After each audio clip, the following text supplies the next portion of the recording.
I read 760 and I was shocked. Mm-hmm. You know, I just saw the score first. Okay, so I saw 760. I'm like, wow, I must have done extremely well with my vocals. I had one last opportunity to do well, and surprisingly, the section where I'm good at, I end up doing bad over there and underperform in that section. And the GMAT is like the test is structured in such a way that if you read superficially, there's no way that you're going to be able to solve the really difficult questions, because the option choices are going to be super tricky. There's no shortcut to the verbal section. You have to read it. You have to read it like you like it.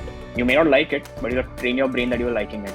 Even after reading that, even after reading that language, studying that language for the last 12 years, these concepts are not really clear. And that's where the master comprehension really stepped in. You need to love the passage. There are no shortcuts. You know, absolutely you can't skip something while reading. You will have to read it. So, hi Akash, welcome to this video debrief and congratulations on a wonderful 760 score with a Q50 and a V42. Thank you, Rida. Thanks a lot. So I know that over the last couple of months, you've been putting in a lot of hard work, time and effort. And speaking with you for so long, I know you, but let's give the audience a little bit of a glimpse as to who you are and what was really the story behind your 760. Right. So firstly, thanks a lot for having me. It is something that I've been doing for a while, you know, watching the debriefs on YouTube. And I mean, it might sound kiddish or, you know, too fancy, but yeah, I did think that someday I should be getting the opportunity. Hopefully the score should come well. And given that now I've scored the 760, it's great. It feels surreal. But yeah, we have been discussing for a while now. And it's important for everyone to, you know a bit about me so that they'll understand better as to where I used to stand and how the entire journey has happened. So yeah, I've been schooling and, you know, I've done my entire education in the same city in Mumbai. Of course, my education has been good. By good, I would say in one of the finest schools over here. So of course, you know, basic level of language and, you know, understanding maths and being comfortable with numbers is something that I always was. I have completed my undergrad again in Mumbai, and I'm working now. It's been about 3.5 to 4 years that I've been working. And sometime in 2020, during the pandemic, you know, I started contemplating that, you know, maybe it's time that I start preparing for the next step. And given that I have an engineering background, but I'm working in a consulting firm and I've started to like my role over there. I knew that I need to do something related to a course that is related to business. But yes, I hadn't fixed my course by then, that I need to do an MBA or, you know, a master's in finance or something. That wasn't, that thought process wasn't there yet. But you know, I did my own level of research and I figured that, you know, be it any college or be it any good course that I would like to pursue at a later stage, I might have to take the GMAT. And that's how my journey with the GMAT actually began. I did some, you know, like a very, like I just skimmed through the data that's available on the net. I got a hang of what the exam is. I knew that it's about, you know, your elementary level maths, and some basic, you know, verbal questions. So yeah, I did enroll myself in a very reputed class, which was conducted online during that time. And of course I was free. So I started preparing sometime in, I think, September 2020. Prepared for a while, but then, you know, there were a lot of breaks. I was not really consistent with the preparation. So yeah, I mean, with the breaks and everything, it somehow got stretched till, I think, July 2021. And that's when I realized that, you know what, like now my work is eased and I can actually start taking this thing seriously and, you know, really decide on a date and complete this thing. Because, you know, if you have taken one assignment and you keep, you know, delaying it, and if you keep dragging it, you tend to lose interest, right? Oh yeah, that So commitment yeah, piece is really, really yeah, important. yeah. You start preparing. You'll prepare for a while. You'll pick pace. You have a momentum that's built, and suddenly you take a break for a day. That's cool to take a break for a day. But then that 1 day break eventually becomes like a 2 day break, 2 days break, and then eventually comes to a week, and then a month, and then that's it. You have lost your entire preparation that's been done till date. Oh yeah. So yeah, sometime in July, I started really taking this. I started taking this exam really seriously, and I did prep. And to be fair, the classes were really good. They got me to a certain level when it comes to my quant skills, which you're aware of. With the verbals as well, I think they did teach a lot of things that I wasn't aware of. I mean, though I had studied in a good college, there were a lot of grammatical rules that I wasn't aware of. But definitely the classes were really supportive and helpful, and I kind of brushed with the entire concepts that are required. So you Then really yeah, gave then it your all then, even then. yeah, I did prepare properly. I did prepare properly. I would be lying if I say that I didn't take it seriously at that point of time. I did prepare well. Uh, my quant preparation was extremely structured. Um, you know, um, it was like brushing up to the basic level of concepts, solving sums, solidifying these concepts, and then moving forward. Right. So there was a proper structure, and um, it did help me get to a certain level. Like I know for a fact that I wasn't that great back then, but the entire preparation helped me, develop my skills in quants. Vis-a-vis the verbal section, again, it was good. However, I thought that there was like the structure that was there in the quants prep was missing in the verbal prep. I did solve a lot of questions. I did solve the entire OG multiple times. But there was no process that I used to follow while solving these questions. Like how I used to follow in quants, that process or that structure wasn't there in my verbals. So it was more about reading the question, and then applying the rules that I know, and then eliminating the choices and then getting the answer choice, right? And that was something I was doing throughout my preparation. And it never clicked that I should actually have a proper constructed framework to solving these questions. So since then, I knew that quants is definitely my strongest suit. It's not because I've done a lot of practice or I'm inherently good with quants, but it's just that I have a proper plan of action when it comes to quants, which I don't in verbals. So one thing led to another, and of course my time that the accuracy or the pace during the exam, it was better with the quants and not that good with the verbals. But nevertheless, I was like, what, I prep, I know things. I should now start taking my mocks. I was scoring somewhere in the range of 650 to at times a 710, 720 on a good day. So I knew, okay, what, my range should be somewhere around a 680 or a 690. And I decided to go for my first attempt, which happened sometime in September 2021. And I ended up getting a 640 score. Okay. The breakup was something a Q47 and a V31. I won't say I was very disappointed with the score, because I personally, I don't think 640 is a terrible score, but it's not a great score either. I saw the score. I realized that, what, okay, the quants was decent. Like a Q47 is a decent score. Maybe a little bit of efforts are required to make it a Q48 or a 49. I was never really aiming for a Q50 or a 51. I just knew that it will require a different level of dedication to get to that point. But the verbal section was something that I was not happy with. A V31 was definitely not the most accurate measure of my understanding of that section. Especially after, of course, that you'd scored, 710 and 720 in your mocks as well. So yes, seeing that you could get there, but that you hadn't on that day, I'm sure that must have been frustrating, if not disappointing. Absolutely. I would say it was frustrating because while you're at work, to be able to pull out time, prepare for something, and if you're not seeing the result, it's definitely frustrating and yeah, disappointed to some extent, but like not like heartbroken or I knew that, okay, what, I'll have to give it again. Like this is definitely not what I stand for. and this is definitely not my score that I should be getting. Correct. But yeah, I mean, given that I just finished the exam, I was burnt out. I didn't really want to drag it again. And it was not like I was very confident with my preparation. I knew that I'll have to work out. I'll have to do something else. So I decided to take a break again. Okay.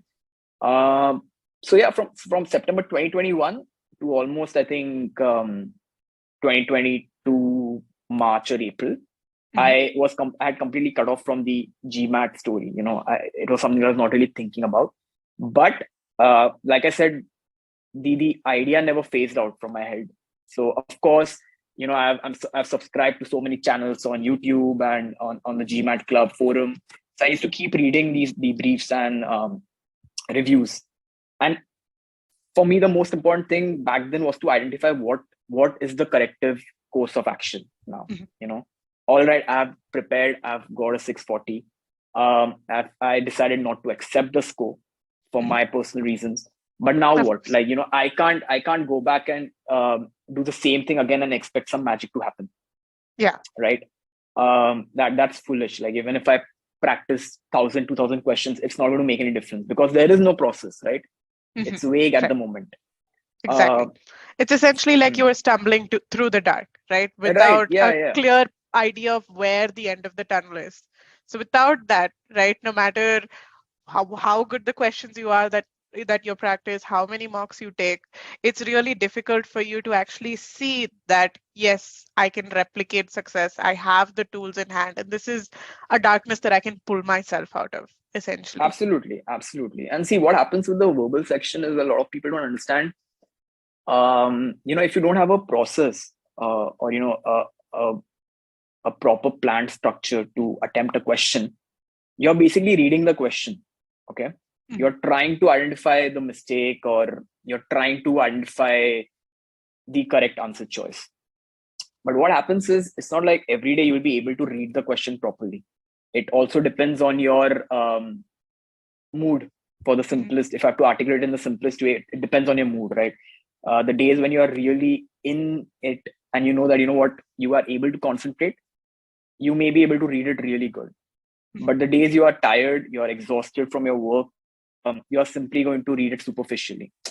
And the GMAT is like, the test is structured in such a way that if you read superficially, there's no way that you're going to be able to solve the really difficult questions, because the option choices are going to be super tricky. For sure. Yeah, with the sentence correction, there are going to be 2 option choices which are both grammatically correct. It's just that the meaning is going to change. And you'll end up choosing the wrong one because you have been skimming and you have been reading it superficially. You have not even read all the option choices because you are tired, you're mentally drained out, right? But if you have a process, you know that, what, be it whatever, like whatever be my mood, even if I'm tired, even if I'm exhausted, there's a standard set of instructions that I need to follow while attempting it, right? Even if I've identified the option, in fact, even for reading, right? Yeah, even for reading. In fact, it's for reading, which a lot of people don't understand. You have seen the option choices, you have found the right answer, but still you know that the process hasn't ended. You have to ensure that you're eliminating all the other choices and you're not just going with the correct choice, right? So that is something that was missing in my first prep. And of course, I have read multiple reviews about e-GMAT during that time, where a lot of people praised the verbal course in e-GMAT. And I really started wondering, what's so different with the course. So I remember I think I saw like a couple of webinars that you guys conduct, which basically they didn't teach in detail, but they kind of just touched upon these topics like meaning-based approach or a pre-thinking approach, and I found that really interesting. It kind of intrigued me. Quick confession, I saw your debrief as well. Where you have scored a 730. I remember the debriefs very carefully, because I used to really watch it with a lot of concentration to really understand what is the thought process of the psych that's going behind their attempts. When you are seeing that someone who is in the 620s or the late 500s is able to leap and score a 730, 740, 750, there's something that is definitely happening over there. It's not just pure luck or practice. There's quality learning, right? There is definitely something a takeaway. there's something that's there which I'm not aware of, especially with the verbal section, because the GMAT is of course a bit biased towards the verbal section. So a slight improvement in that kind of catapults your entire score. So yeah, I decided to give it a shot. Of course, back then I was unsure, but now coming back to today, of course, one of the best decisions that I've taken. I remember someone from your team. I don't recollect her name, but she did. We had an introductory call, and she told me what the process is. Something as simple as setting your target score and getting a personalized study plan based on that, with the help of your AI driven insights or your software. That was something that was really surprising, but of course it was great. It sounded great, sounded fun. So I was sold, and immediately I enrolled myself to the program. And yeah, I was a bit ambitious. I knew that if I have a target score of say a 750, that's when maybe I might touch a 720. Like if I prepare for a 750, I might touch a 720. But if I keep my target score as a 700, 710, then I'm definitely going to be underprepared. Not underprepared exactly, but it's a test, right? You can't expect it to be extremely accurate. Like you have prepared for 720 and you end up getting a 720. That's not the case. You might end up getting a 670, 680, and that those 20 points will make a lot of difference. Especially because it's an adaptive exam, right? Exactly. It's not like any other competitive exam like the CAT or the JEE, where it's a set of questions, that doesn't change on how you did in one question. So Absolutely. Because this is an exam that can really hit you at your weakest spot, over preparing is something that you can only achieve past a certain point. But once you kind of understand and set a solid foundation across with that very high goal, it's easier for you to fall into a range of scores that you're happier with. Right. Yeah, spot on. So yeah, coming back to the the platform, I saw the platform very smooth, functions perfect, easy on the eyes. It's not too technical. I think that's a big plus point. If someone's not a very tech savvy kind of person, even for them it's going to be really easy to use it. So yeah, I like I said, I was a bit ambitious. I set my target score as a 750. Immediately got a plan charted out, and I think prior to that I took a diagnostic test, if I remember. So yeah, of course I was told that you take a diagnostic test, you will understand where you stand right now, and that was the exact simulation of an actual GMAT exam. I think I got a 600 in the diagnostic test. That's because I, of course, gave the a very long time. I didn't even give the exam so seriously. It was more about getting the answers right rather than giving it the way I would give the actual exam. So I was not really thinking about the time and stuff. So anyway, I ended up not completing the section, but I got a 600. But I knew, fairly I am in that range. If not a 600, it should be a 620 at this best. So from a 600 or 620 to a 750, the percentile within each subsection is going to vary by a margin, right? Yes. And it's amazing to see that the platform is able to deconstruct the entire exam and break these individual subsections. Something that I've not seen anywhere else. I'm not sure if it's there, but this was the first time that I saw something like that. I wasn't even looking at the exam in such a technical manner. I looked at it as an exam that, okay, these are the combinations to get a 710.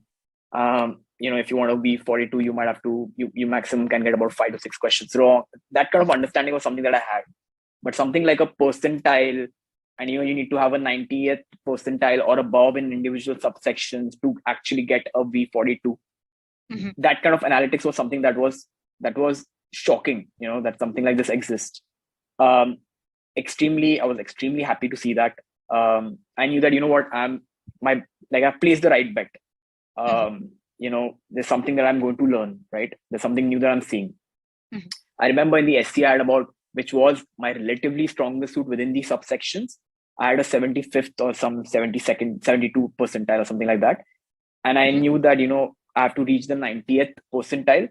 And to reach the 90th percentile, I might have to spend about, X number of hours to prepare for that subsection. And similarly, that same data was, replicated for individual subsections. And that's how the entire plan of action came into place.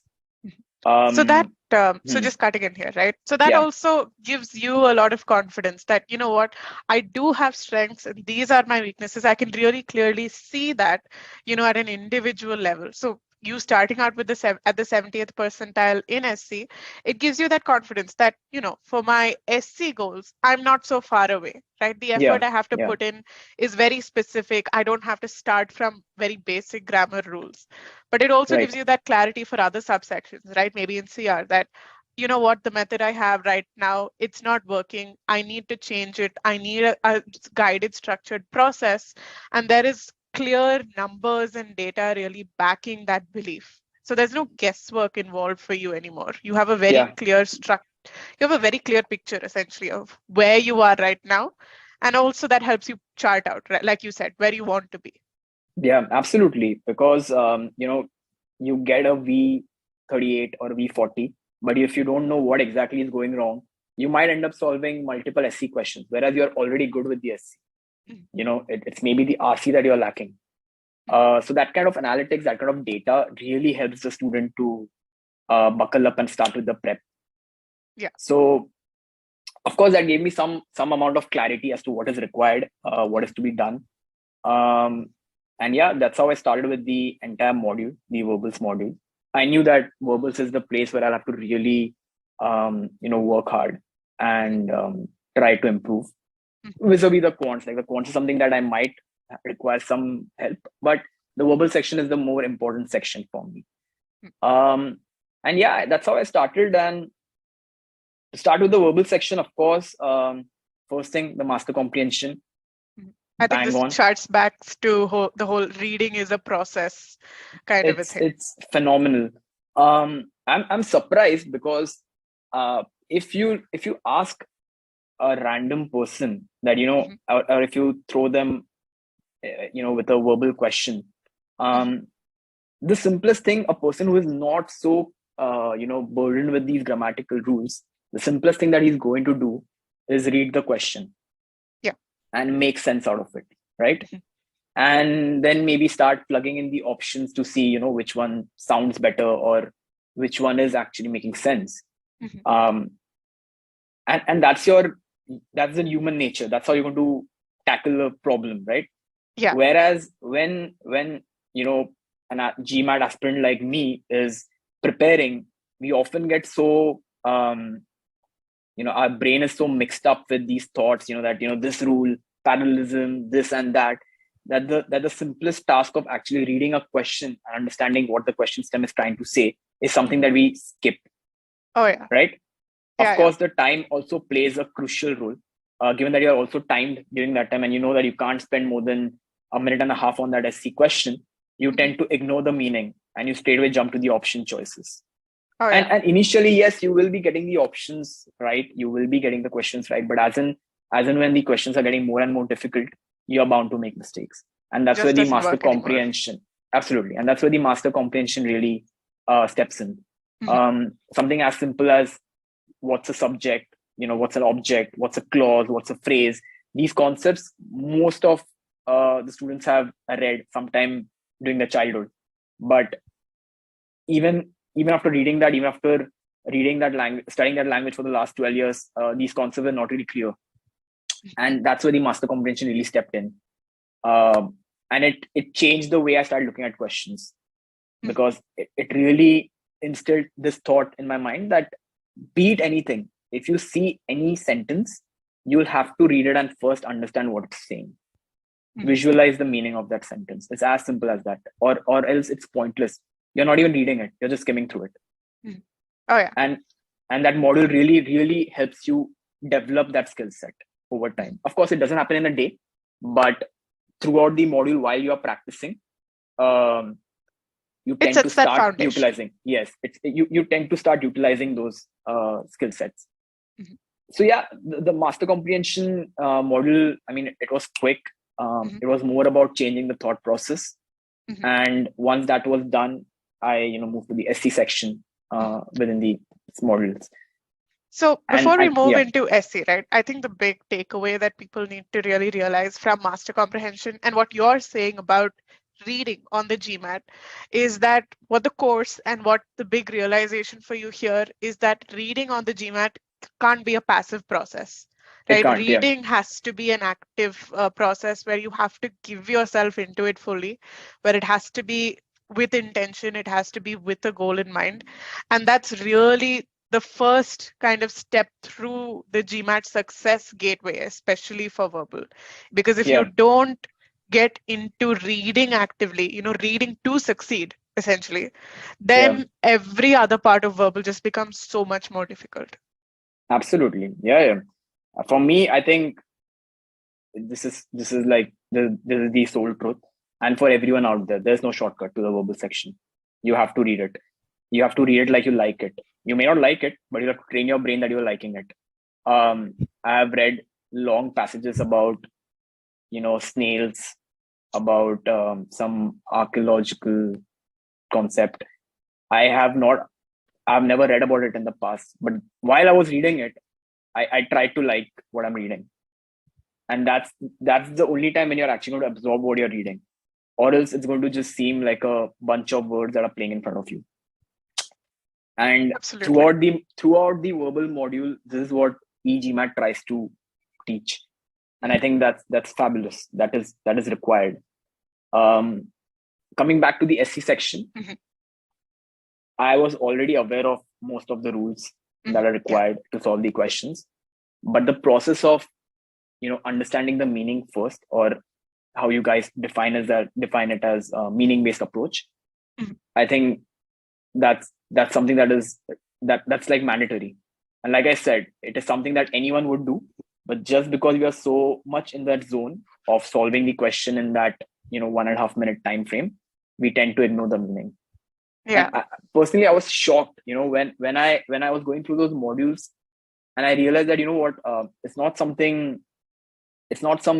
some secret or some recipe to crack it. It is something very basic. If you're reading the question, you have to understand the meaning. As simple as that. But to be able to incorporate during the test is something where the platform really helps. How you look at the question, where you pause at a particular question or the sentence, how you try to understand the meaning. At times, these sentences can be really complex. So how you ignore the chunk of words that are not required, and you are still able to decipher the meaning. That is something that's great, and everyone has to do it. And yes, after that, eventually you're applying the rules and eliminating the option choices. But that entire process, it took a while, and thanks to the SC course, of course, I was able to ace it. But in the end, I think that was time well spent, right? Absolutely. Which is the truth, of course, across the board. It takes time. It's not it's not something that'll change overnight or maybe even in a week. But if you put in that time, then really being able to, like how you said, for a lot of people, you get so stuck on these small grammar rules that you forget the big big red flashing meanings staring you right in the face, essentially seeing the trees and ignoring the forest. But once you kind of pull yourself out of that mentality and realize the bigger picture, it just becomes easier. But it's definitely a time-taking process that you have to wean yourself into slowly. Absolutely. And the way the modules have been created, it's like a building block, right? Like you first ace your master comprehension, you ace your individual sentences, then you go to the CR where there are a bunch of sentences, and then you start reading the actual long passages, right? So the way it's been, if you follow the same chronology while going through the entire subsections, it's basically like a building block. So with every module that you're completing, you're only getting better with it. Oh yeah, for sure. Right. So both the current subsection and the previous subsection. Absolutely. And at the same time, by the time you have reached the RC modules, you have pretty much practiced a lot of questions, like, and by a lot I mean a lot of questions, using these methodologies. Yeah, like a lot. Like I have lost count on how many questions I've solved, right? So, and I've been replicating the same structure in every question. So, so it becomes like your muscle memory. You know that, you see the question, you have to read it in this way. You have to read it with a smiling face. You have to be happy about that passage. You can't help it, right? We love the snails, essentially. Yeah, we love the snails. There's no two ways to it, right? It might be something really technical. I may not even be able to pronounce that particular scientific term, but I loved it while I'm reading it, right? And Best that's the kind of, planet. and that's the way your mindset needs to be for the exam, and that is developed over time. So once the SE module was over, of course the cementing quizzes that you guys have plays a very, very important role, because I might feel that, yeah, you know what, I've seen the videos, I've been able to solve the questions, I'm acing it, and that's it, I'm done with the SC. But that's not the point. The cementing quizzes actually have the right set of questions which are testing every nuance within that section. And as soon as you make an error, be it the portal, be it you as my mentor during that time, you guys are able to pinpoint that, you know what, maybe the pronoun section is something that you are not too good at, or maybe you will have to work with the verb section, or conjunctions or whatever. So that kind of understanding happens only when you solve the cementing quizzes. And given that I had a ambitious score of a 750, my threshold also was relatively higher. So it used to get frustrating that even if I'm getting one question wrong, I am going back to the entire module, revising all the concepts again, giving the exam, giving the cementing quiz again, right? So it does get frustrating as a student. But but now that I look at it, I think that's the best thing that you can do, because you're not moving you're not moving ahead before completing your previous task. As simple as that. So yeah, the cementing quizzes were done. I think during the SC, I took the longest time to complete the cementing quizzes, because it was fairly new to me. And it took time to absorb what I'd learned in the previous two modules, and be able to, and be able to, put it across while solving the questions. It took me some time, but once I was done with it, I knew that, you know what, I'm good to go. Like SC is something that I'm confident with. And then, of course, I moved to the CR module, where again, the new concept came in, that is your pre-thinking. And out of all the concepts that I've learned in the verbal prep, I think the pre-thinking nails it. It's totally different for the audience who do not know it. It's as simple as reading a passage, thinking of a situation where the passage won't hold true, negating that situation, and that's it. That's your answer. And this is something really different, right? This is not something that even if you're very good with your language, you don't know it. It's not like a meaning-based approach where you're understanding the meaning. It's actually a structure to these questions. And I think that's great, because once you are aware of this method, solving the most difficult or the trickiest CR questions becomes a cakewalk. And I have experienced it myself, even during the cementing quizzes. Like some of the trickiest CR questions, which if I have to read and I have to plug the answers choices, it'll at least take me about 2 to 3 odd minutes. Whereas with this approach, even before seeing the option choices, I know what I should be looking at. So that really helped me improve my CR score. I remember my percentile in the CR section during the diagnostic test wasn't great. It was somewhere around the 60s or something. But this process clearly helped me shoot it up to a 90. Oh, yeah.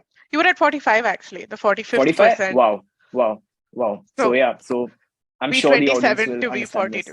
this. And that's even a bigger job. I'm sure that people will understand what I'm trying to say.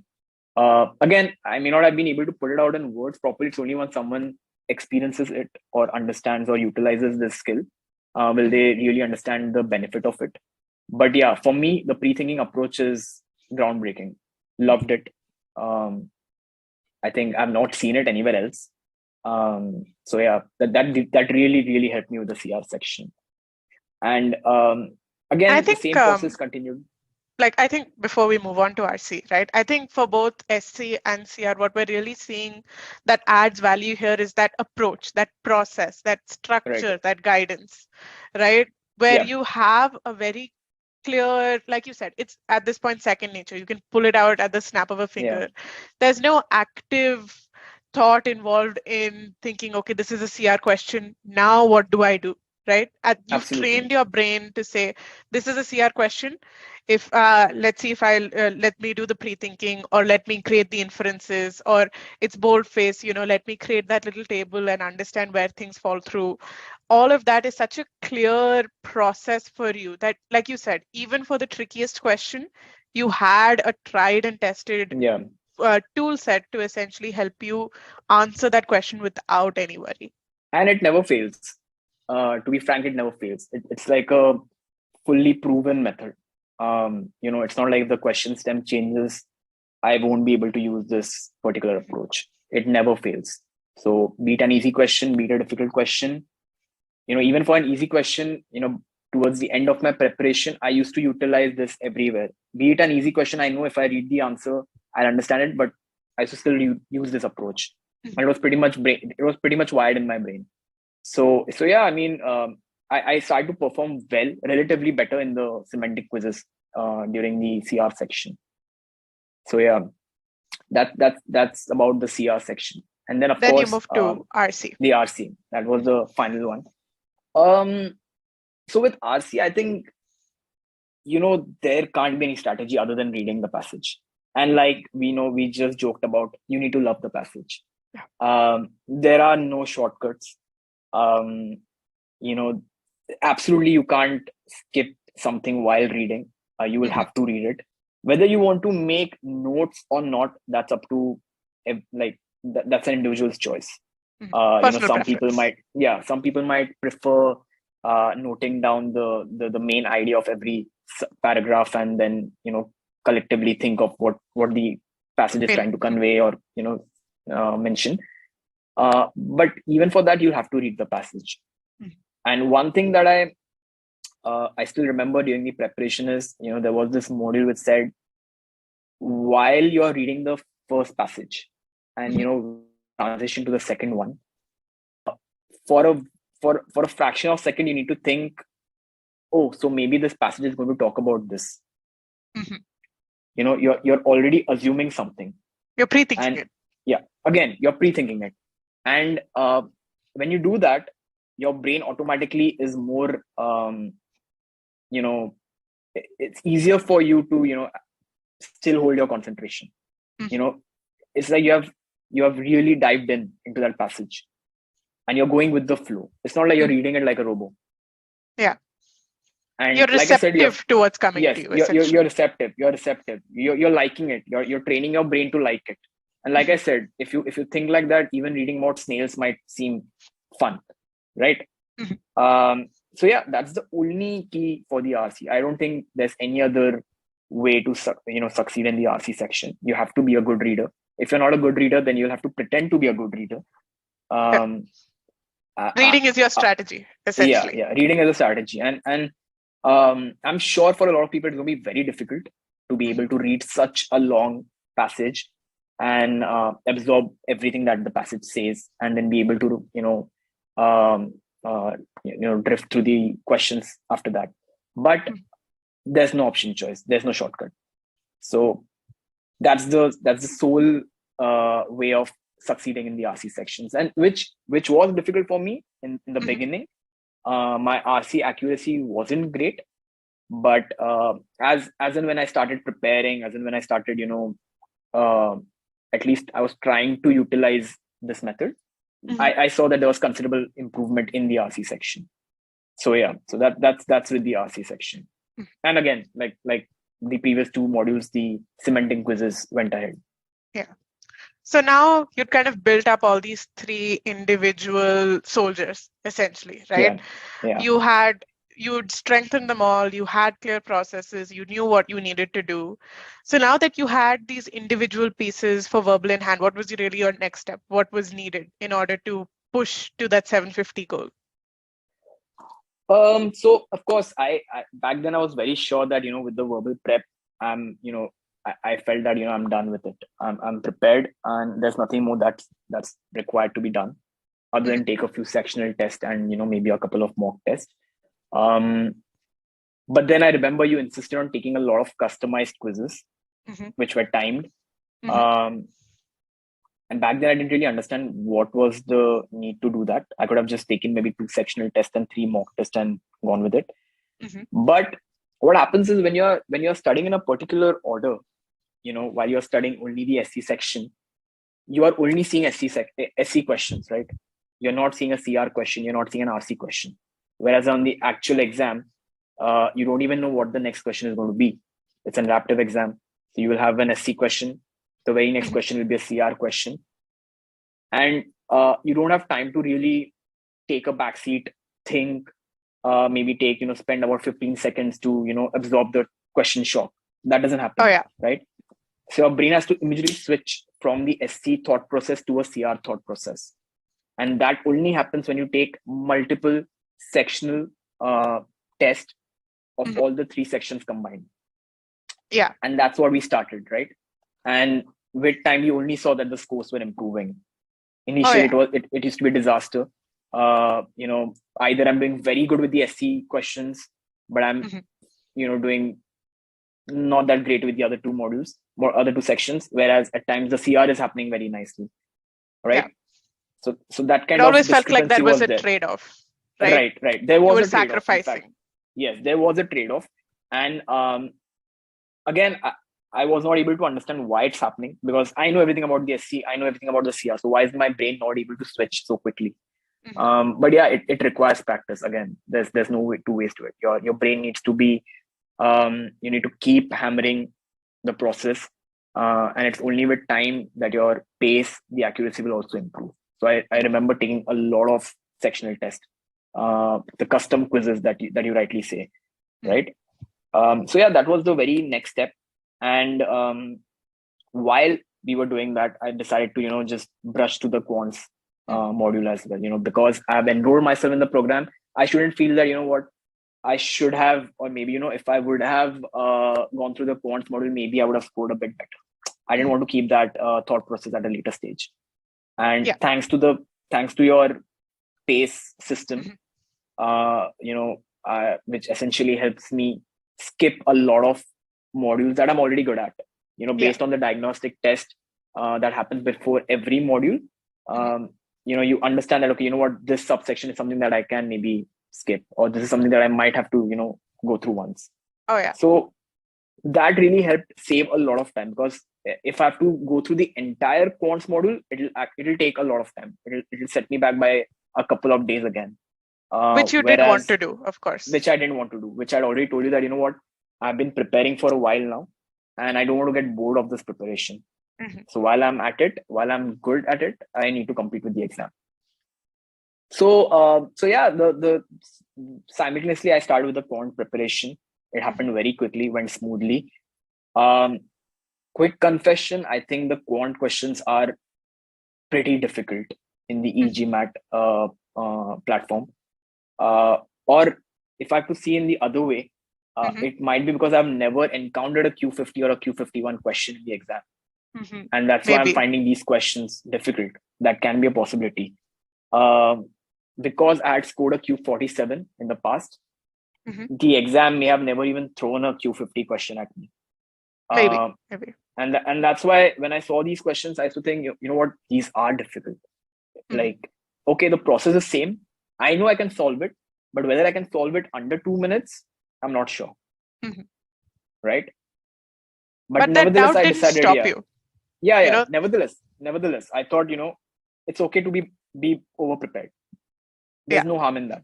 Especially for an exam like the GMAT. Yeah, absolutely. If you're able to solve a really difficult quant question, which is very calculation intensive, those annoying questions where you have to convert yards to this, or miles to kilometers, just additional steps that could have been avoided in the question stem itself, but they chose to keep it to throw you off guard, right? Oh yeah. Those kind of questions, if I'm able to solve under 3 minutes, then I'm good to go. Then the majority of the questions I'll be able to solve in under under 2 minutes, right? Yeah, And you're ready for war, essentially. Yes, exactly. So that's why I decided to stick to it. Though I was short on time, I decided, what, it's all right. Even if I don't practice a lot of questions, I at least need to see the different kind of questions. And there were a few things that I wasn't aware of, which these questions helped me understand. Within subsections, I don't recollect exactly, but within number properties, like the way these questions were made, if I hadn't read the solution within the e-GMAT GMAT platform, then maybe I would have taken another 30 seconds to come to that point. So essentially, it allowed you certain opportunities to streamline your existing process. Right. And what happened is, before seeing those questions, I wouldn't even know that these are universally true. Like, this part of the solution is universally true. It's not like I have to derive it, I have to write and solve it too, and I'm deriving it at a point. No, it's a universally true concept. So I can directly start solving it from this point itself. Okay. So the initial 2-3 steps that I'm, the time that I'm spending solving the initial 2-3 steps, that can be redundant, right? Understood. Right. So it really, again, it was just about understanding, what what essentially is already fact, what the GMAT has given you as, you can trust this information. You don't need to think twice about it, expanding that database, and also understanding what you can do with that given information. Right. And even the quant basics module, which is extremely simple to grasp while you're solving. That kind of helps you pick pace while solving, right? Like something like what is the PEMDAS exactly, something like the magic of 5, or if you're seeing a number like 98, you might as well visualize it as 100 minus 2. That helps you solve it quicker, right? Instead of solving 98 multiplied by some weird number, if you can break it in such a manner that you are seeing easier numbers like 100 and a 2, it only helps you, I would say, be less drained out while solving these questions. If you're solving the really difficult calculations, you tend to get exhausted. Even if it takes around a minute's time, you will get exhausted, right? Because you have already utilized your brain to its capacity. So those nuances were something that I could pick from the quants module. And back then I didn't realize how it would help me. But clearly when the score jumped from a 48 to a Q50, even when I didn't keep it as my target score, clearly says that, the process is a winner. You have to go through it. You might be great, but it is necessary to solve the difficult questions as well to reach the Q50 or a Q51 benchmark. Of course. And not even all the hard questions, right? Yeah, it's about exposing yourself to a representative sample. Yeah. If you see the question, if you know the solution, if you have read the solution properly, it's there in your head. It's easy to replicate it during the exam. But the point is you have to go through it. You can't be lazy and think that what, I'm on a Q58, Q48, and it's all right. Maybe I'll get a Q49 even if I don't look at it. That's not the point. You can't be lazy about it. You need to go through the module. That requires good amount of patience and consistency while doing. Yeah. And like you said, with the pace, you don't have to go through everything. Exactly. Right? Yeah. That's a time saver for any candidate. If especially someone's good with the quants, why go through the entire module? Just look at the parts that you are not that comfortable with. Whereas if someone's not good with quants, definitely they have the option and the choice to go through the entire module, chapter by chapter. So yeah, that pretty much helped me with my quant section as well. So now you had the verbal section in hand, you had the quant section in hand. So now it's exam time for you, essentially, right? Right. So how did that go? How was your second attempt at the GMAT? So before we go to the second attempt, we'll quickly run through the mocks that were given during that time, right? Oh yeah, of course we have to. Yeah. So I took about, I think, 2 mocks from three. Two from two from ours, e-GMAT. and Yeah. So the first mock, so there's an obsession of the score 640. For some reason, I've seen that score multiple times. Yeah.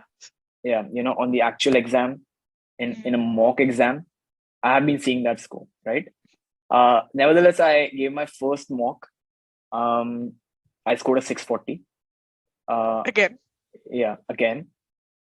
But I realized that, I'm following the same pattern. I'm falling in love with the question.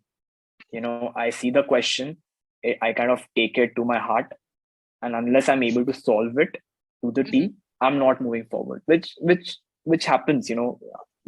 I'm not a good test taker. I've always told this. I've never been inherently a good test taker. I have not taken too many timed tests as well, right? So there are people who can easily adapt to a timed exam. They know when to cut off. They know when to move forward. It happens naturally. Whereas for someone like me, who's not that great with these tests, I tend to fall in love with the questions, and I will wait it out. I'll maybe spend way more time than required, but I'll ensure that I'm getting the answer right. But in the process, of course, you end up losing out on time, crucial time, and GMAT in the exam. I'm sure a lot of people fall short of time, right? And that was exactly what was happening. Be it the verbal questions, be it the quant questions, it was happening. So yeah, I scored a 640. I knew, I'll have to change my strategy. We decided. You remember we decided on the timing strategies that we are not going to spend more than 2 minutes on these kind of questions, not more than 1.5 minutes on these kind of questions, and I adopted that. And the very next mock, I scored a 730. Similar mock, similar platform. The jump has happened from a 640 to a 730, right? All because you were able to harness those timing strategies. Absolutely, right. It's such an important thing. It's just not enough if you know how to solve these different types of questions. If you don't know how to time yourself, how to manage what bandwidth you have in that exam space, all of that effort could end up being for nothing, really. Absolutely. And that's what exactly happened. Now, as soon as I saw the 730 score flash on the mock, I realized two things. One, the timing strategies are working. Two, I'm conceptually sound. If I'm not conceptually sound, there's no way I'm going to score a 730, that too on the mock exam of of a platform like e-GMAT, right? There's no chance. So pretty much I'm conceptually sound. That gave me that confidence. That was the first time I saw a score like 730 flash on the mock. So clearly we were doing something right. Yeah. Okay. And by then I thought, we have identified what's wrong. The timing was the issue, and we will be able to circumvent that problem. But yeah, I decided to take one more mock just to be sure, just to be more confident before my exam. And of course, the official mock is the truest representation of the exam, and I decided to go for it, and I scored a 760. So at that point, you were like, wow. Yeah, so pretty much I'm done. It's just that I have to replicate the same thing on the actual exam that's going to happen after 2 days. But I'm confident. I know that I know my stuff. I'm prepared. I have to just maintain my cool. I have to maintain my composure during the exam, and voila, I'll score anywhere from, if not a 760, I should score at least a 720 on the worst day, right? Yeah, that was the thought process. So yeah, I went ahead with the second attempt, and we like, you will of course relate. Collectively, we were disappointed as a troop seeing the score flash. Again, a 640. The cursed number. Yeah. And this time, surprisingly, I've improved by a point in the quants, but I've fallen short by, I think, 2 points in the verbals. I've scored a V29 and a Q48. That was the breakup. And then 8 in the IR. Okay. And I was shocked, seeing that score. One, of course, I had to take that exam early in the morning at 8 o'clock, and I'm a night owl. Like I'm at the worst when I'm in the mornings. I'm not there yet. I'm not up yet mentally. I might be physically walking, but I'm still in my sleep. So of course, the 8 o'clock appointment wasn't the best thing to do. But like I said, I was short on time. I wanted to get done with it. I had different commitments. So I'd chosen that time slot. But yeah, it didn't work out. I was extremely disappointed with that score, to the point where I thought, you know what, maybe 640 is my score. I'll have to accept and move on. I'll have to work on my applications. I'll have to look at the other side now. I can't keep brooding over the score.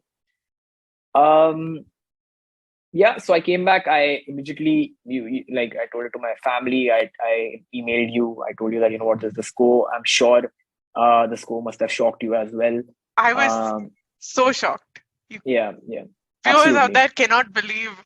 I had to close my laptop for a second because I just couldn't believe it when you emailed me saying it was a 640, And funnily, it's not even a 650, there's not even a 10-point improvement. It's the exact score, and the split has become worse compared to the first split. It's further, like the balance has gone out for a toss, right? Yeah. Between the split. Yeah. So I just couldn't understand what went wrong, other than the timing, of course. But yeah, I mean, okay, you take the exam early in the morning. It may not be your best day. You may not be at your best, but that kind of fluctuation in the score shouldn't happen. Yeah. Especially when you have scored a 760 in the official mock, you have scored 730 in your, e-GMATs mock.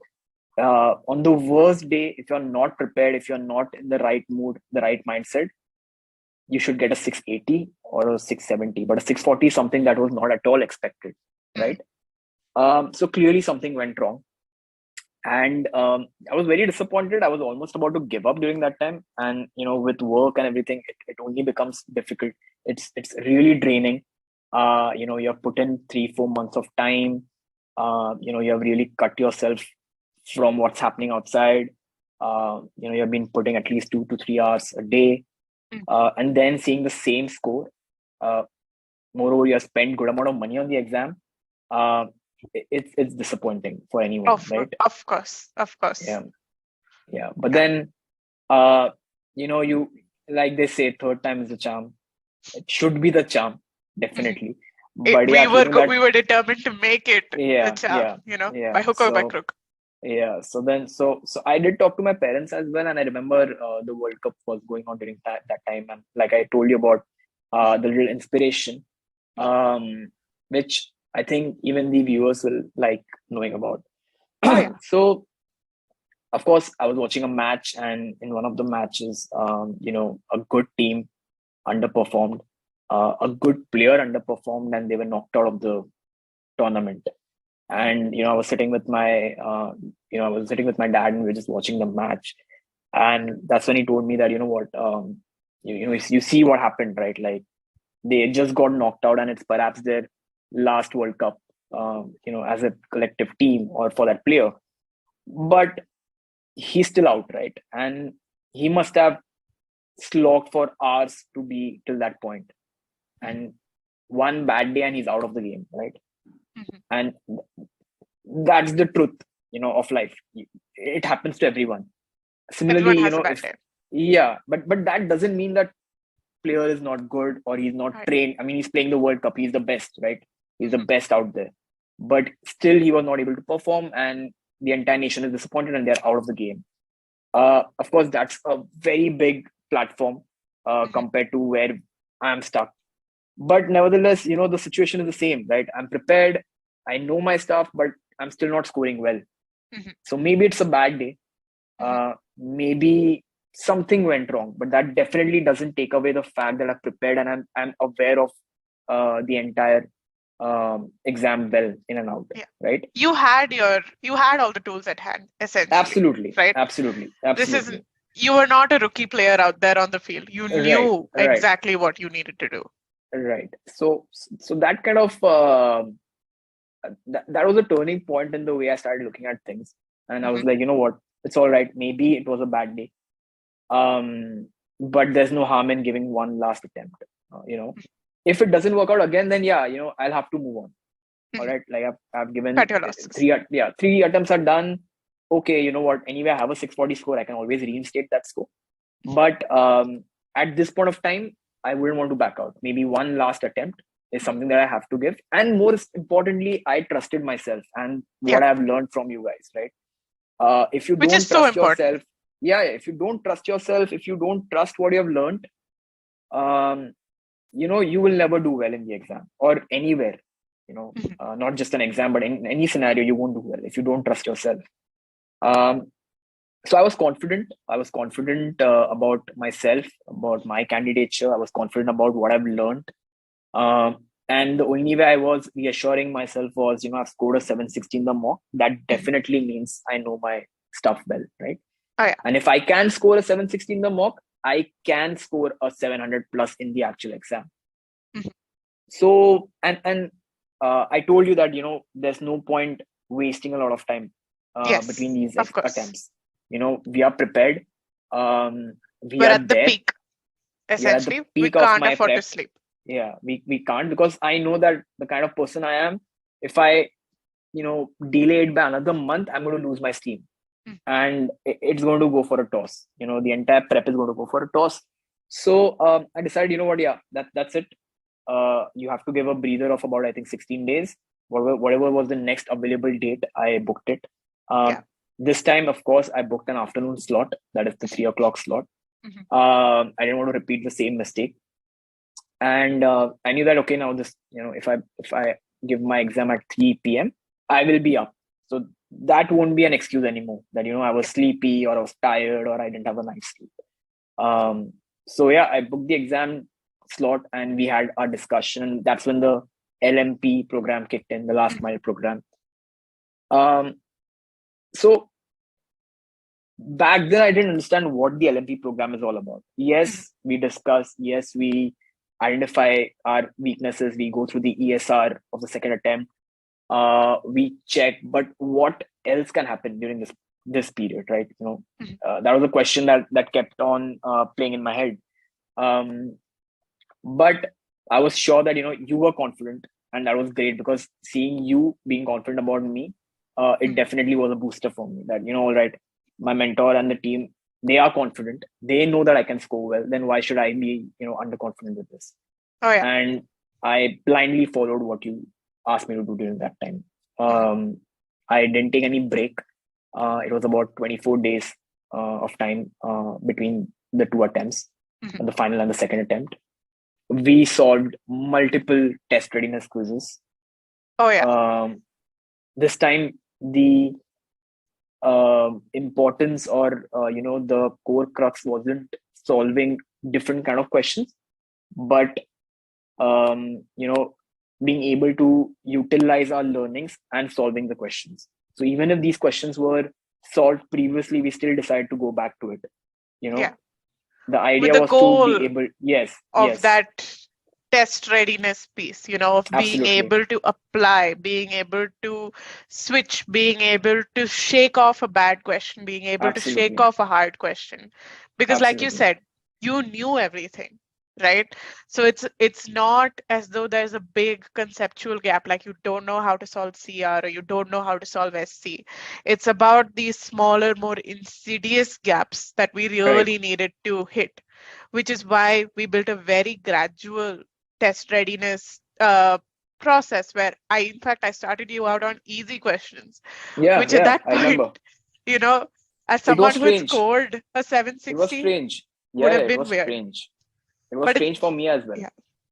But like I told you, right? It's all about identifying why, the intent behind solving a particular set of questions.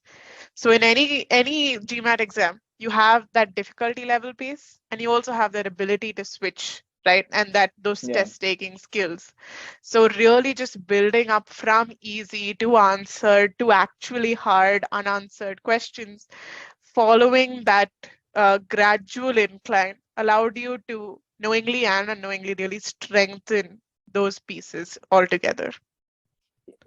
To add on to that, I remember we solved a lot of OG questions as well. And by then, I think the OG was, at a click of my fingers, at a snap of the fingers, because I had gone through the OG questions multiple times. So it was almost like I had memorized the answer choices without a choice, right? I used to see the question, and even before reading the entire question, I knew, it's going to be this, or, it's going to move in this direction. And I think I had mailed also during that time saying, I asking you that, Rita, why are we solving so many OG questions? I am not sure if it's going to help because I have memorized these questions now. But like you said, the objective was to be able to switch, to be able to apply our methodologies to these questions.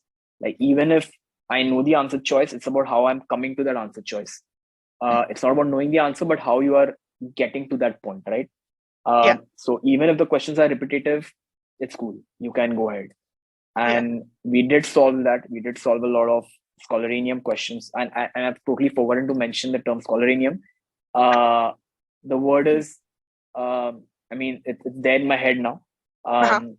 Never heard of this term, but I used to always hear this during every debrief, people raving about scholarinium and how good it is. But of course, the questions that are there in the scholarinium are excellent, at par with the e-GMAT. In fact, I would say at times they are so good that, if you are able to solve the hard questions in scholarinium, you will pretty much ace the hard questions in the actual exam. Very similar, and they are not made difficult forcefully. It's not like, I'm trying to make that question difficult by using difficult words, or using difficult numbers, or making it too heavy on metrics. That wasn't the point. The questions were inherently difficult. The logic was difficult to crack. And so when I solved these scholarinium questions as well, one, the bias was out. It's not like I knew the answer choices. These were new, fresh questions. I remember there were a lot of questions where people haven't even answered. They were like, like just brought into the platform, and I had answered them. So of course, during the entire prep, as well as those 24 odd days, those questions also really, really helped. And I think that's a major key to acing it in the verbal section on the actual exam. So I think, those 24 days were mostly spent on solving these kind of questions, applying our understanding and the processes to the questions, and also brushing through the last minute quant questions. Whatever small gaps still existed. Because even if we look back then, I scored a Q48. We were still not at a Q50. So there was still scope of improvement. Okay, maybe the verbal section can improve from a V29 to a V37, 38. But there's no harm in improving the quant section as well, right? Like now we have already settled the base, right? I know, the entire team knows that I'm good with quants. So there's no harm in improving a point or two. Yeah. I remember there was a little bit of pushback. You were like, I know quants, I'm comfortable, it's all good. And I said, but let's give it a day, let's give it a day and a half. These small areas, let's just focus a bit more. I was worried, I knew that, I have bombed in the verbal section. I've done relatively good in the quant section. In fact, I've improved by a point. So kudos. I'm happy that, quants is going good. At least it's not going bad. I may not be a Q50, but I've improved. So to dedicate almost a week's time during those 24 days, or more than a week's time, in fact, a week and a half's time on quants, the thought seemed observed to me during that point of time, right? But nevertheless, I was following whatever you guys were saying. I knew that you guys are a better judge, without a doubt. If you are seeing something, then definitely you're telling it out of some thought. So I decided to stick to it. I decided to solve the quant questions. And the result was out there on the final attempt. Surprisingly, those 24 days went really quick. And to be honest, I was a bit bored towards the end. It's understandably. It's like, I'm doing the same thing again and again without any change, without any change of scope. So it started to get a little boring. But I was like, what? It's my last attempt. It's either yes or else we move on, and all of us have put in, and all of us have put in a lot of efforts. So it's a matter of another, 24, 25 days. Let's just stick to it. Let's just give it a shot. You never know how things will turn out, right? Oh, yeah.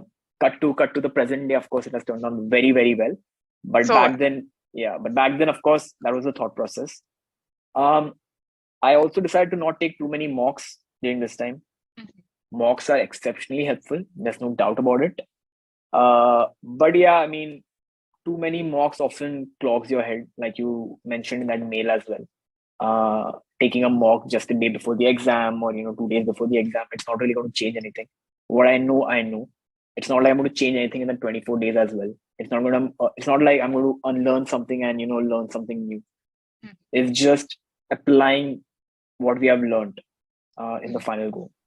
Exactly. But yeah, still, I was like, you know what? Let's take one mock. Let's just see how we, what happens in that final mock.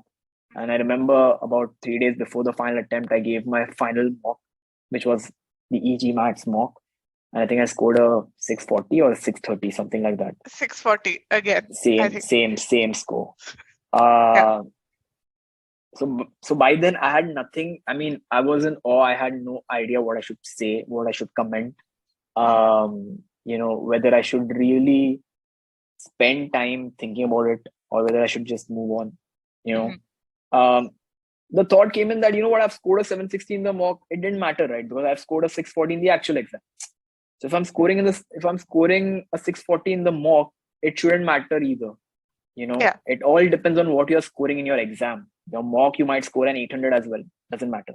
It's about what you're scoring in the exam. And that was the thought process that I tried to imbibe during that time. And it was It's just one data point, right? It is. That's the other thing.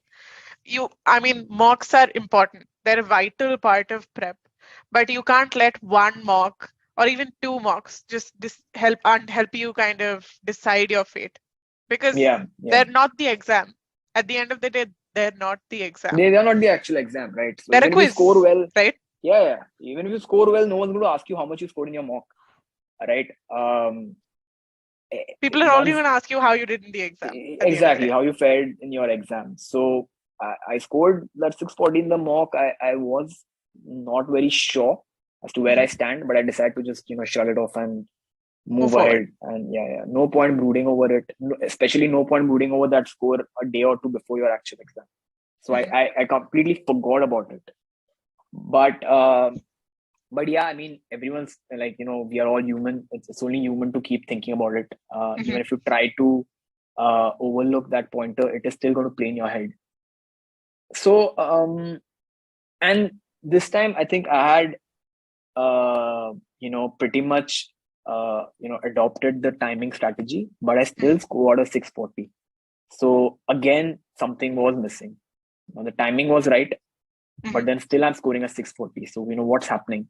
I know my subject now. I'm still not able to find what the missing pointer is. And that's when I realized that, I'll have to tweak my strategy in the final exam. The way it should be is, for the verbal section, there is no question in the verbal section that I cannot answer, given that there is no, timing issue, right? If I'm able to spend maybe 10 minutes on a passage, then I'm sure I'll get every answer right for the questions following, right? If I get maybe 3 minutes on an SC question, then I'm going to ace it for sure. It's only when you're under pressure, or it's only when you are looking at the clock continuously is when you're going to screw up that question, right? So my strategy changed a little bit. It was more inclined towards accuracy now than completion, right? Okay. And the motto was simple: if I see a question, I'll have to get it right. There's no two ways to it. Unless I'm 110% sure that I've hit it, I have eliminated all the option choices, I have found the right answer, I'm convinced, only then will I move to the next question. Of course, there's going to be a buffer of time. Like, I can't be unrealistic and sit for an hour on that one question, but I'm okay to spend another 10-15 seconds if required. I don't have to be too adamant about my timing. It's better to get the answer right and maybe guess a few questions towards the end rather than getting all the questions wrong just because you're trying to follow the time, right? Yeah. And of course, it's the understanding that you won't need to give that time to each and every question as well. Exactly. Right? Exactly. There's a give and take there, right? Right. Some questions you're so confident you take 15 to 20 seconds less. And that's where you can, for other questions, give maybe 10 to 15 seconds more. right? Which I wasn't doing in the previous attempts, right? In the second attempt, I was extremely hell-bent that, be it any question, I can't spend more than this amount of time. Whereas in the third and the final attempt, I decided that, even if it takes around 20 seconds more, it's all right. But get it right. Be sure that you're right. Okay. With the quants, the strategy was I will be solving, but I'll first look at the question. For quants, it's typically easier. You see the question and you realize within the first 5 seconds whether you know the answer or not, or whether you'll be able to solve it or not.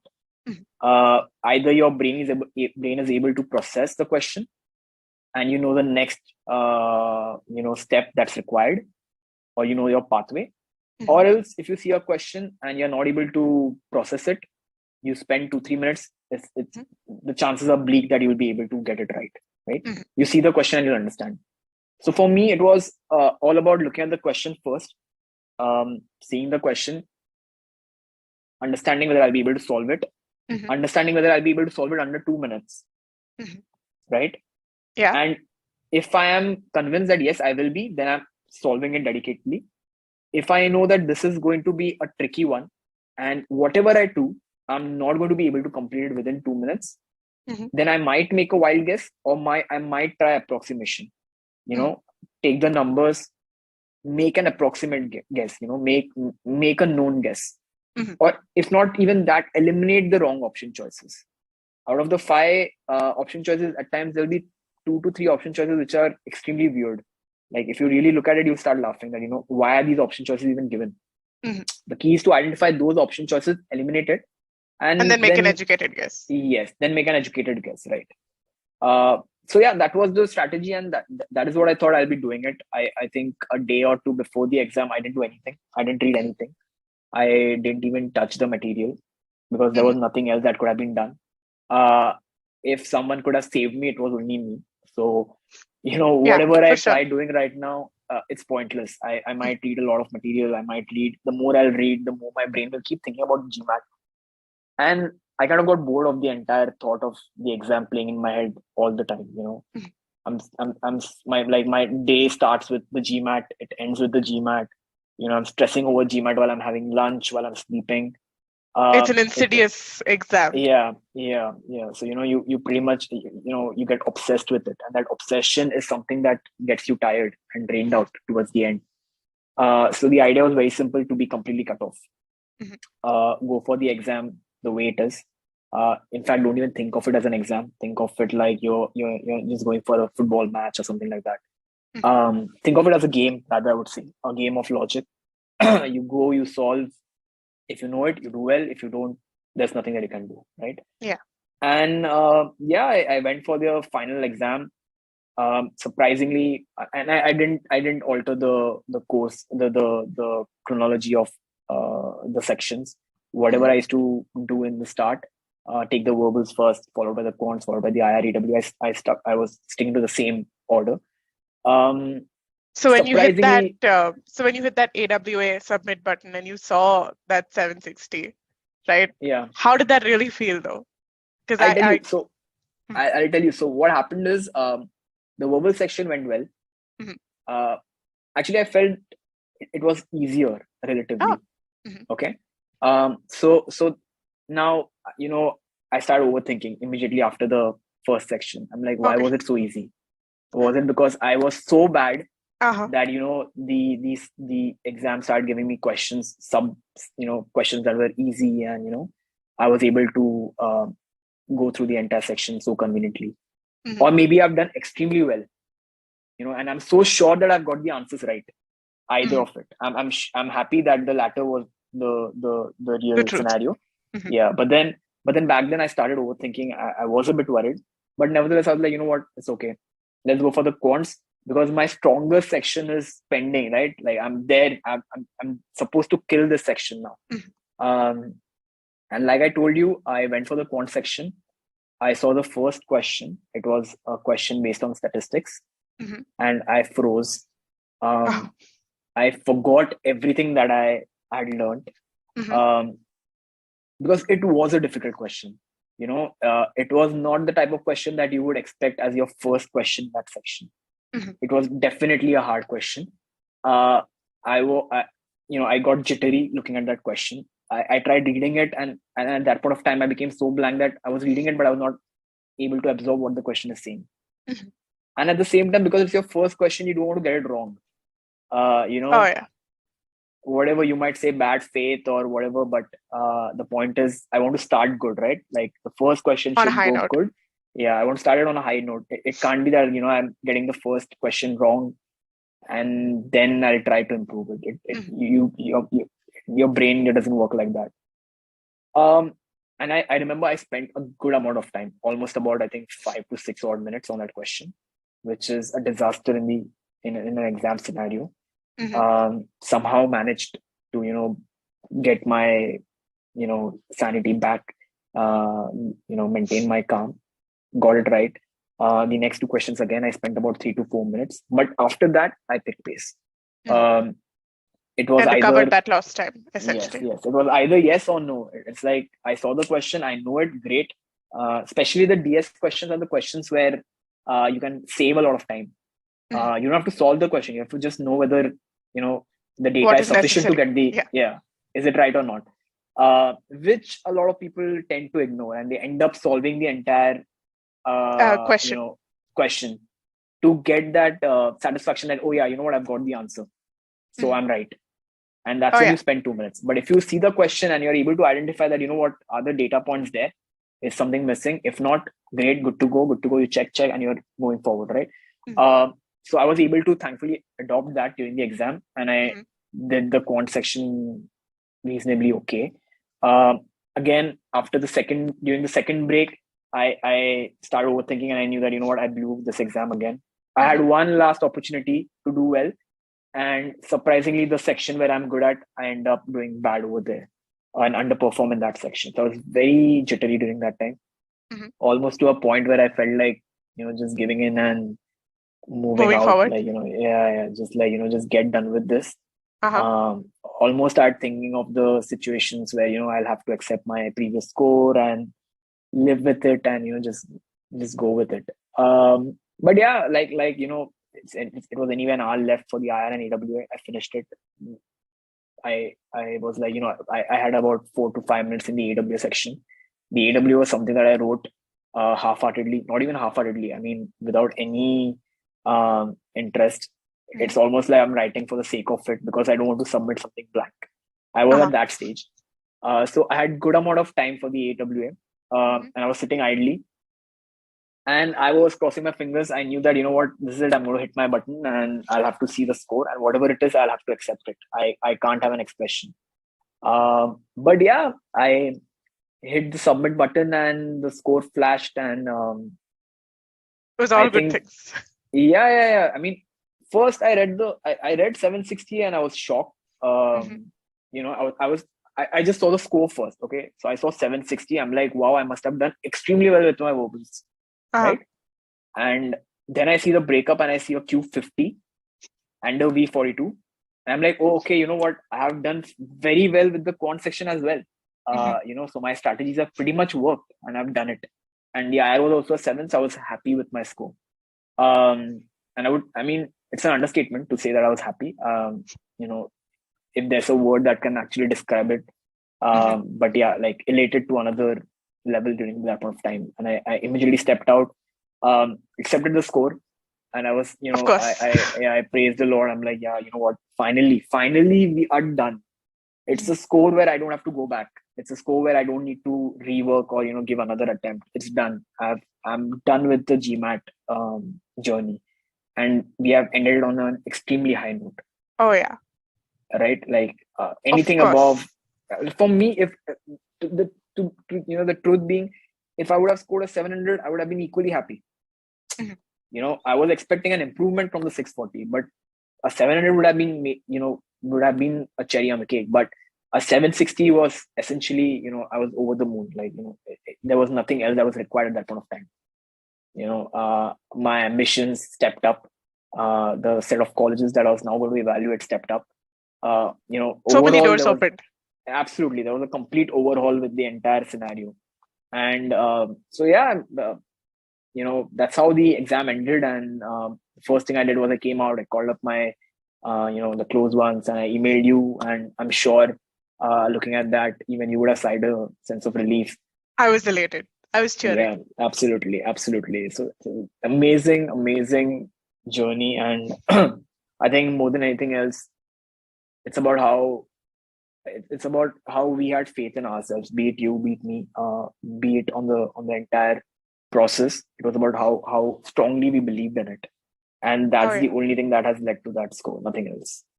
Absolutely. I think that's really important. I think that's a very good place to pause it as well, right? The most important thing that you can have throughout this entire thing is faith. Yeah. Like you said, in yourself, in the process, in your efforts, because without that faith, without that self-belief, everything that kind of comes afterwards, it's just full of uncertainty and fear and all these negative emotions when you could be, in fact, reaching GMAT brilliance, right? So I completely, I'm in sync with that thought. Like it's about how good you are compartmentalizing your thoughts, even during your preparation, during your exam. How good you are able to, channelize your efforts, or your energy in the right direction. That is what that matters. You might prepare a lot, you might be super smart, but if your mind is diverted and it's scattered, if your thoughts are scattered, there's no way you will be able to do well. Of course. Yeah. Absolutely. And that happens only with practice. It happens only with time. It happens with being with the right set of people as well. So yeah, that is the most important thing that's required to ace this exam. Absolutely. Right. So a solid word of advice then, that is for everyone out there who's thinking of taking the exam, who's taken the exam already, or who's right in the middle of their preparation. Faith, compartmentalization, and doing your best. Those are things that are essential in that GMAT journey to success. Nothing else. Yeah, absolutely. These are the only three things that I think everyone should understand. There's nothing else that you can do. If you're able to do that, you will ace your exam. There's no two ways to it. Absolutely. Right. So once again, thank you so much for taking the time. Right. Absolutely, you have such an inspiring story, such a wonderful story that I'm sure is going to help so many people out there. Right. That's really giving back to that GMAT community. So wonderful to have you on board. And again, congratulations on such a well-deserved 760. Thank you. And I mean, all the thanks to you guys as well. No doubt, if you guys weren't there in the picture, a lot of things wouldn't have happened. We wouldn't have been here and discussing this score today. So thanks a lot for being there. And again, kudos to the e-GMAT team, people who were there to fill in your shoes the days when we were not able to connect, the platform, everyone out there. Great thanks to you guys. All right. So thanks again. All the very best for all these beautiful doors that are open for you. And to everyone out there, take care and happy learning. Bye-bye. Thank you. Cheers. Bye.